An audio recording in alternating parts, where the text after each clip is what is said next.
Millennials, staying single and not giving an F.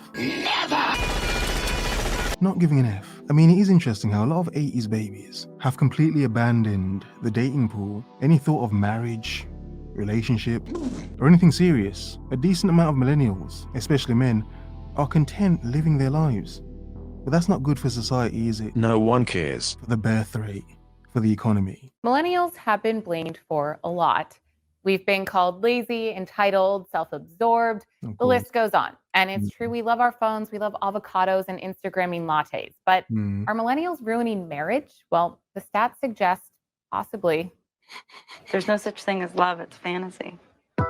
Just 26% of millennials are married. That means the majority of 18 to 33-year-olds are single. To put that into perspective, compared to older generations, 36% of Gen X and 48% of baby boomers were married during that same age range, according to Pew Research Center. With more than 30% of millennial women in the U.S. staying single by age 40, millennials are on track to have the lowest rates of marriage by middle age than any other generation. But I mean, that's interesting, isn't it?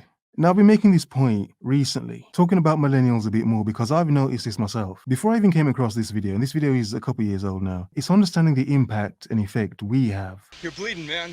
I ain't got time to bleed. By the choices we make and how it would affect the younger generations as well. They're savages.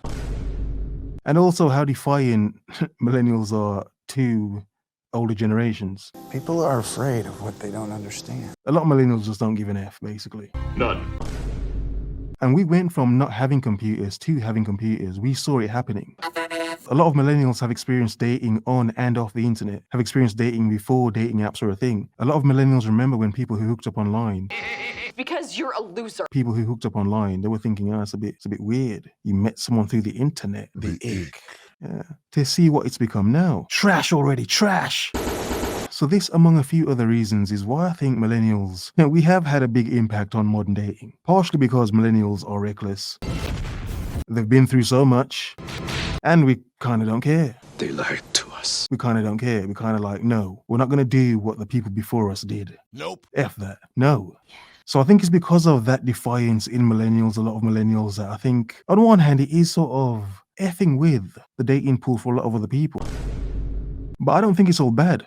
I think a lot of it was needed and is needed. Not only are marriage rates lower, millennials are waiting longer to get hitched. In the 1950s, women and men married between the age of 20 or 23.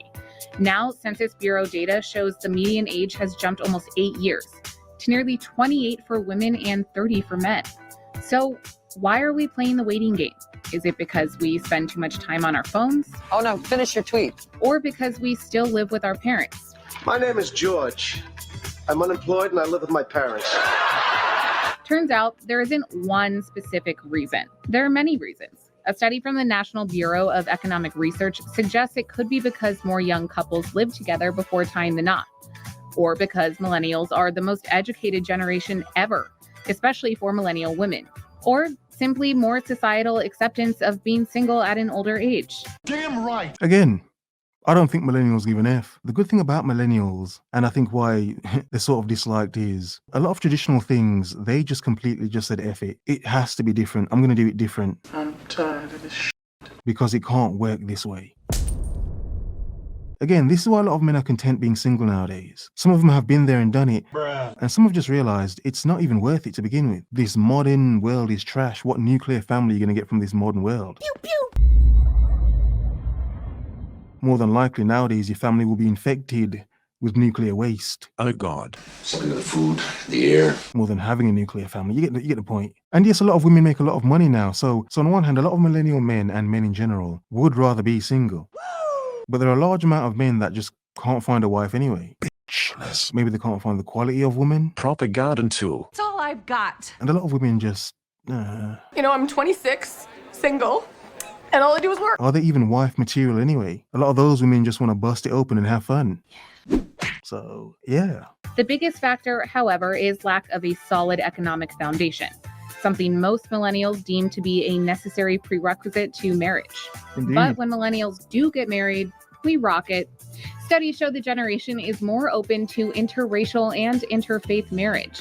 And women don't have to get married just in order to own property or open a line of credit anymore. So, are millennials ruining marriage? Well, that's up for debate. What? Ah! We explored this idea with the women who wrote the book on younger generations and love, literally.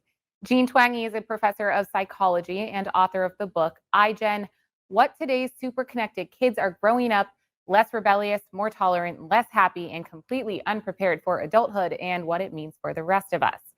She told me why millennials aren't just not getting married, they're also dating and having intimate relationships less. I talked to her about what could be to blame. So really, when you look at millennials and iGen, the generation following them, the whole trajectory of development has really slowed down. That teens are taking longer to date and have sex and get their driver's license and have a job and all kinds of other things. And the same applies to millennials. So, for example, millennials in their early 20s are much less likely to have sexual partners than people in the early 20s who were a generation or two ago. They're also less likely to live with a partner and less likely to be married. So around kind of all aspects of romantic relationships, millennials are taking their time entering into them and getting. Again, bear in mind, this video is some years old, so the age brackets are a bit off. However, it still applies, doesn't it? Millennials choosing to do things differently, and some doing things differently because they have no choice. Oh, or when I feel trapped, suffocated, my youth gone. So for as much blame as you want to give millennials are reacting to the flipping world we live in. And a lot of us know it's absolute BS. Getting settled down. Why is that? Well, there's a number of factors. So there are economic factors first, that it now takes longer to finish your education and get a good job than it used to. Not that long ago in the mid 20th century, for baby boomers, for example, they could graduate from high school and get a good job. And that's not as true anymore. Now, a lot of good jobs require a college education, so it takes longer to finish your education. Rent and housing costs have also outpaced inflation. So it's more difficult for young people to move out on their own. And the question is, if as a man, you manage to achieve That's good money. I'm gonna make $1 million out of this, man. high success in this modern world, and you could afford a wife. Yeah, you could afford a wife. The money isn't the problem. However, it will come back to the quality of woman you have to choose from nowadays. Good luck. Wouldn't it? And the simple point is, because women will tell you themselves, a lot of them do not want to even be traditional women. It's too tough. Yeah, cook for a man. No, I'd never cook for a man. Even basic traditional things a lot of women don't even want to do. However, they still want it from men. To this day. Yeah. So my point is, a lot of economically stable millennial men, a lot of them would choose to stay single. As we should. Why would they, want to get married? They can still, for those that want it, Shrimp tacos. have their cake and eat it too. Spicy. Without having a wife. Bingo. Without having the wife. Have a good life. Enjoy life. But without a wife. Without a woman nagging you every bloody day. So on one hand, you can understand why a lot of millennial men and women who do become financially stable may just want to be single and just have fun. Indulge in hookup culture. Now, why not? There's no commitment needed, is there? But there are still desires that have to be fulfilled, don't they? So there's also psychological and cultural aspects to this. So one of the biggest social changes and cultural changes has been the movement toward individualism, more focus on the self and less on social rules. So that idea of focusing on yourself is interesting because you used a much more polite term, but I know a lot of people describe millennials Selfish. as narcissistic. Is it the same thing? Is narcissism the same thing as taking time to, focus on yourself? Or are they different? Not at all. So narcissism is a more specific and more extreme. It's related to individualism, but it's like individualism on steroids with a particular twist in terms of personality. So taking time to finish your education, certainly not narcissistic, and taking a little longer to find your way in life. I wouldn't necessarily put that label on it either. So I think it's best to separate the two concepts and think about individualism also as more of a just big cultural change that has affected all generations, really, in that we just don't place as much emphasis on traditional social rules as we used to. And is that because of millennials? Is it because millennials were the ones that said, F it, I'm not doing this crap anymore? A lot of it is stupid. I'll end up being some simp of a husband who gets treated like crap by his wife and then gets divorced by this wife who takes everything I've worked so hard to gain. You know? Oh my God! So this is what I've been asking and saying, is it because of us? Because I can even see how Gen Zs are reacting to the way millennials have just jumped out the window. And I do think it does have an effect on the older generations as well, considering that some millennials are dating older generations as well. So in some way, we're probably traumatizing them as well. Interesting. But again, why wouldn't we? On one hand, millennials saw everything that happened before. Chaos. But could also see from the patterns what could become, what things could become, what it could become in the future. Bullshit. Not only for them, but for the world. So is it because of millennials' future perspective why we've sort of just said, Oh, to hell with it. Shoot me dead too. no, we're not playing this dumb effing game anymore? Why? And amongst that, it would cause a lot of us to just, want to be single instead of hooking up with another human being. Traumatized AF, dusty human being, please. Dusty. Dusty. Why is that? I mean, is there an overall theory, or is it a bunch of things? Individualism often co-occurs with economic prosperity. So when you have a society in which people can provide for themselves and can have the resources to make their own choices rather than, say, being part of a big extended family where everybody's in everybody else's business. In many traditional, developing countries, that's more the norm. And in an individualistic country and an economically prosperous one, it is more common for people to be able to strike out on their own and make their own decisions. So that's one of the correlates, is just having more resources. It's also technological developments too. It didn't used to be possible for someone to be able to, say, live on their own and be a single person in their own apartment because there was so much laundry and cooking and things that you couldn't do. You needed more people to be able to do those things. You needed an economy of scale. So there's always trade-offs. There are advantages and disadvantages of getting married young. There's advantages and disadvantages of getting married later. Same thing with having children earlier versus later. It's trade-offs. So the upside of waiting longer to get married and have children is you have more time on your own to establish your identity, to become more mature. And question life. On one hand, are millennials the most single generation? Are we? Is it because of our understanding of the world? While a lot of millennials may resort to just being single, a lot, clearly, a lot aren't. But if millennials are taking more time to look at everything, life, their life, the world, the future, and the past, would it be surprising that a lot of them would remain single? Because they'd question in their life, why even settle for another human being compared to what I can amount and amass by myself? Do you see how that's selfish, Mark? Why would I want to risk it for this other human being? And being a man, to get married nowadays, Jesus Christ, that's literally what you're doing.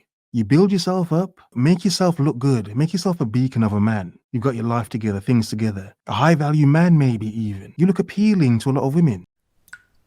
And then this woman comes in, her hair's not done right one day, she gets angry, and she wants a divorce. Everything a man's built to become who he is, just taken, gone by this woman. Did she deserve it? Hell no, of course not. But too many men have experienced that. How many millennial men have experienced that already? How many other millennial men have seen that happen to their friends and their family and been like, no, that's not gonna happen to me.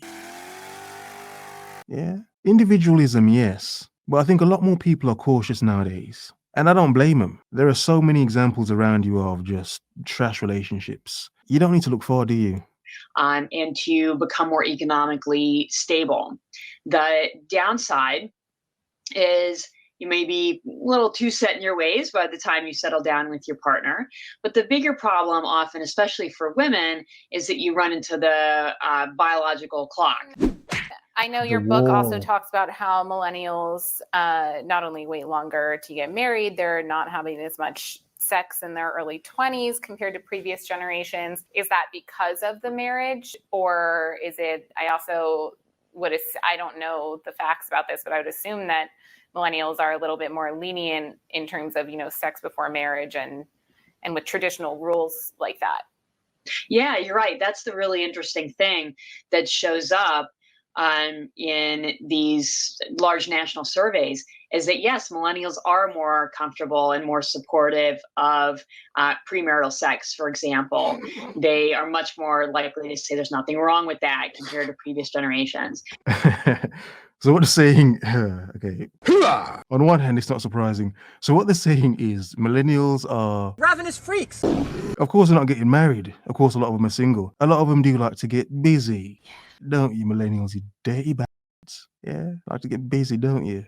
Yeah. So is that partially why? Have millennials let hookup culture run rampant? Have we? Some of you listening? Yeah, you dirty bastards. Have you been sleeping with too many people in your time? But I can't help myself. Possibly. But that's an interesting but somewhat hilarious point that millennials were the first generation that en masse saw no problem with premarital sex. So I mean, again, did we ruin it? Did we ruin it? Too busy f***ing instead of finding love and marriage? Yeah, it's fun. But they're actually less likely to be having sex in their early 20s. And to be clear, the majority of millennials in their early 20s are sexually active, but there's a increasing minority who are not compared to previous generations. So there's that disconnect between their more lenient attitudes and then their actual behavior. And a good amount of that could be because the average age of marriage has moved so much higher. And there may be some young people who don't want to have sex until they get married. There may also be... in my previous video about bops, I made a point saying that I think a lot of people would suffer in modern dating if you're not somewhat boppish yourself, somewhat whorish. Propaganda tool. Man or woman. Both. And I didn't make that point because I think it's good. I made the point because I'm like, it's sort of obvious nowadays, isn't it? A lot of modern dating is loose. It's hookup-ish. It's situationship-ish. So for those not wanting to engage in premarital sex, I mean, they would suffer, wouldn't they? But is that because of millennials and their reckless, debauched behavior? Some discomfort around the current sexual scene, focused on hookups and Tinder and people you don't know very well that might just not appeal to a lot of people. So I think that's probably part of it too. Are millennials inspiring and reckless AF? But can you blame us? We've seen how trash the world has been. Doesn't mean we've made it better, but it is different now, isn't it? It's an abomination. Futuristic. Have a nice day.